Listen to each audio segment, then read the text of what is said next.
Bir büyük usta kendi oyunlarında karşılaştığı ya da rakiplerinin etrafındaki iyi oyuncuların oyunlarında gördüğü bir temayı adeta bir nasihat gibi cebine koyar ve gerektiği yerde çıkartır çat diye satranç tahtasının ortasına çarpar arkadaşlar.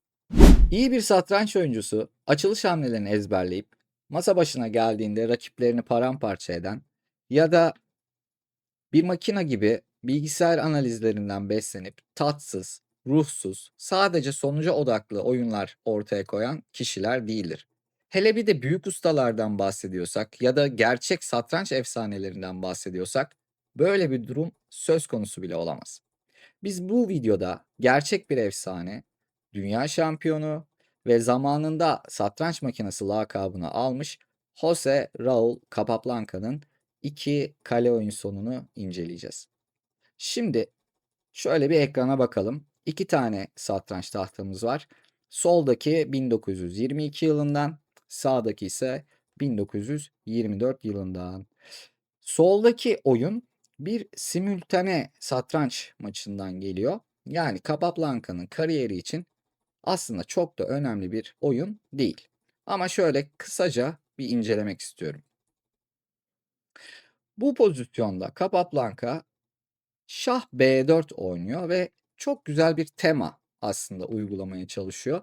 Diyor ki ben vezir kanadından B6'ya kadar gelirim. C6 piyonunu düşürürüm ve bu oyunu kazanabilirim. Ve bunun için de rakibine D4'teki piyonu aslında feda ediyor. Rakip zaten bu pozisyonda kale D3 oynamış. Kale D4 alabilirdi ve yine şah A5 işe yarayacaktı.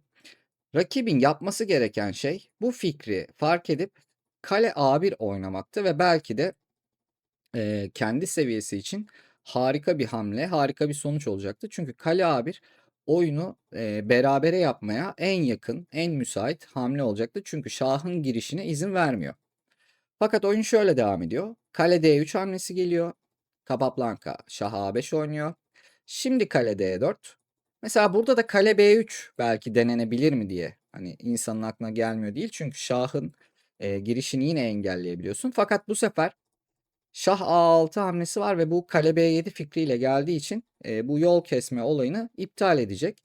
Şah C8 oynarsa eğer bu sefer de kale E7 var ve bu oyunu zaten kazanıyor. Çünkü piyonu tutmaya eğer kale giderse bu sefer de şah yine B6'dan girmiş olacak. Geri gelelim. Kale D4'ü aldıktan sonra şah B6, kale D7 oynuyor ve Capablanca kaleleri değiştikten sonra şah B7 oynayarak kolayca kazanabileceği bir piyon oyun sonuna girmiş oluyor ve zaten rakip de bu pozisyonda terk etmiş oluyor. Şimdi burada bir duralım. Bir büyük ustanın olayı en başta dediğim gibi gidip bilgisayar hamlelerini ezberlemek, işte o analizlerden beslenmek değildir sadece.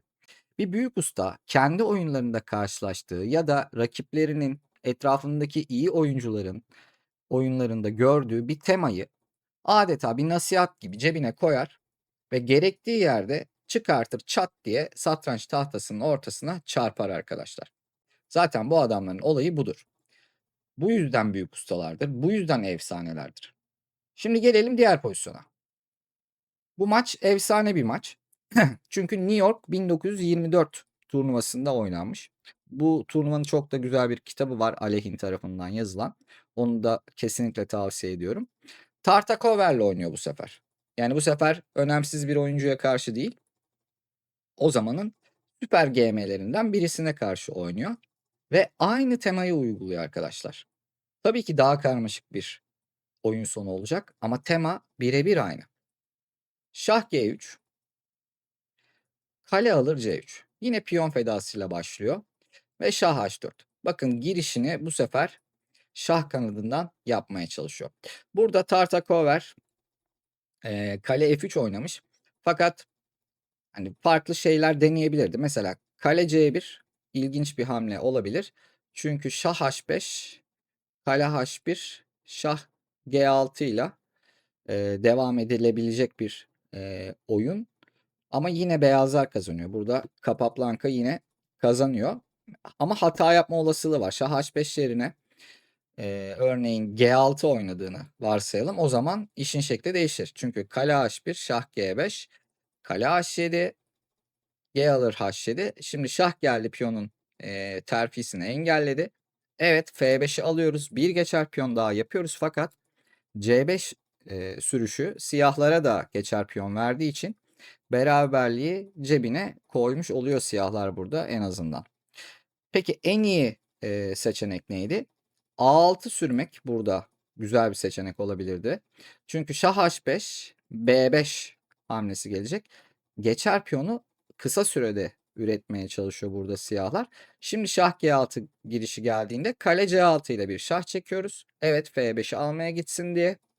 Fakat biz de A4'ü alabiliyoruz. Bu arada B4 burada daha zayıf olacak. Çünkü A5 ile A6 piyonun gelmesi zaten engellenecek. Yani ikisi birlikte gidemeyecek ya da bir korunmuş geçer piyon olmayacak. B alır A4'ün olayı kalenin gelip onun yolunu kesmek zorunda olması. Böylece biraz daha savaşabilir siyahlar bu pozisyonda. Şimdi biz kaldığımız yere geri dönelim. Kale F3 oynandığında G6 tabii ki sürüyor Capablanca. Çünkü şahı 6. sıraya doğru ilerletmeye çalışacak. Kale F4 ikinci piyon da gitti. Şah G5, kale E4, şah F6 ve bakın mat istemeye başladık bile. Kale A8 ile işini bitirmek istiyor. Şah G8. Şimdi burada C7'deki piyonu aldığımızda yine mat isteyeceğiz. Bunu Capablanca da görüyor ama ekstra bir tempoya ihtiyacı olabilir. O yüzden bir şah çekiyor kaleyle. Şah böylece F8 ya da H8'e gidecek ve biz C7'yi aldıktan sonra piyon G7 sürüşünü eğer yaparsak şah çekerek yapmak istiyor. Güzel bir detay. Şah H8'e kaçınca kale C7 aldı. Ve şimdi kale E8 çünkü matı durdurmaya çalışıyor. Ve bu pozisyonda artık F5'i Capablanca alabilir. Şimdi Tartakover tekrar mat pozisyonu ortadan kalktığı için kale E4 iniyor. Çünkü şah F6 gelirsen arkadan sana şah çekerek saldıracağım. Zaten bunun haricinde bir hamle yaptığı takdirde D4'teki piyonu alacak. Şahını çekiyor. Şah E5. Kale G4. Şimdi burada artık o Capablanca'nın bir ara şahı vardı. Kale G7 şah çekmişti. Onun önemini görüyoruz. Şah çekerek G7'yi sürmüş oldu ve Tartakover'e dedi ki şah G8 oyna. Çünkü sen gidip eğer bu piyonu alırsan ben kaleleri değişirim.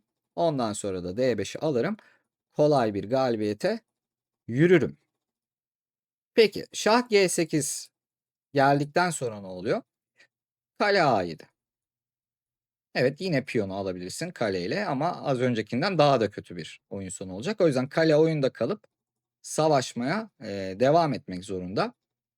Burada kale G5 olmaz çünkü o zaman şah F6 hem kaleye basacak hem de kale A8 tehdidinde bulunacağı için yani piyonu tutma şansı yok siyahların. O yüzden kale G1 gidiyor. Şah alır D5, kale C1. Bir de gelip C6'ya B6'daki piyona da basmasını istiyor. Şah D6, kale C2. Evet, beklemeye başladı siyah burada. D5 sürüşü, tekrar kale C1 ve şimdi artık piyonun önünden şahın çekilmesi lazım. Bunu da yine güzel bir teknikle uyguluyor. Kale C7 oynuyor. Böylece siyah kalenin buradan uzaklaşıp şahın da C6'ya gitmesini istiyor Capablanca. Kale A1 oynamış. Şah C6, kale A4'e, piyon D6 artık gelince burada Tartakover oyunu terk ediyor. Çünkü en iyi ihtimalle hani buradaki piyonu şaha alsa, diğer piyona da kalesiyle vursa bir şey değişmeyecek. Çünkü kale buradaki yalnız piyonu çok kolay bir şekilde yenecektir.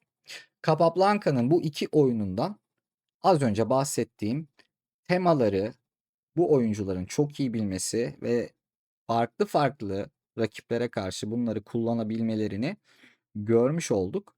Bu şekilde satrancı öğrendiğimizde seviyemizin hızlı bir şekilde ilerleyeceğini görebiliriz arkadaşlar. Umarım bu video faydalı olmuştur, beğenmişsinizdir. Videoya bu arada like atmayı da unutmayalım. Kanalıma da ilk defa gelen izleyiciler abone olurlarsa sevinirim. Kendinize iyi bakın. Satranç saatiyle kalın.